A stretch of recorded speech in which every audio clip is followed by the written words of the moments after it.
வணக்கம். நெருப்பு தமிழன். டெல்லியில் பாஜகவினுடைய பல்டி சிபிஐ விசாரணைக்கு போயிருக்கக்கூடிய விஜய, என்ன பாஸ் நீங்கள் சாதாரண ஆளா? நீங்கள் சாதாரண ஆள் கிடையாது. நீங்கள் தமிழ்நாட்டினுடைய சிஎம்.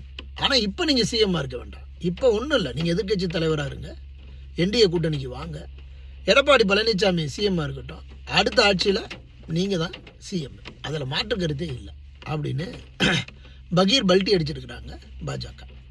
இப்போ பாஜக என்ன தெரியுமா செய்வாங்க?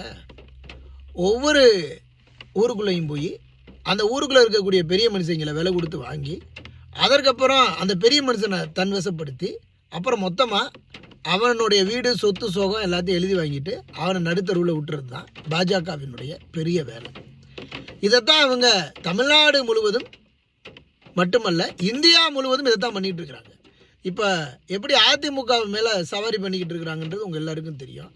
அதிமுகவில் இன்றைக்கி ஒரு முடிவு எடுக்கிறதாக இருந்தாலும், எடப்பாடி பழனிசாமி ஐயா வேட்டியை கட்டுறதா இருந்தாலும், வேட்டிக்கு மேலே பெல்ட் போடணுமா அல்லது வேட்டிக்கு மேலே வெள்ளி அருணாக்குடி கட்டணுமான்னு கேட்குறதா இருந்தாலும் அமித்ஷா கிட்ட கேட்டுட்டு தான் போடணும்.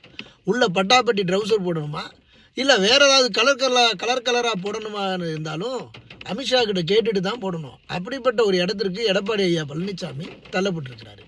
இப்போ அப்படியே ஒரு பிகால்ட்டி அடித்து இப்போ சொல்லியிருக்கிறாங்க, ஒன்றும் கவலைப்பட வேண்டாம், எடப்பாடி தான் முதலமைச்சர், நீங்கள் விஜய் நீங்கள் துணை முதலமைச்சர் இல்லை, எதிர்க்கட்சி தலைவர் அப்படின்னு ஒரு புதிய ஒரு திருப்பத்தை ஏற்படுத்துகிறாங்களாமா.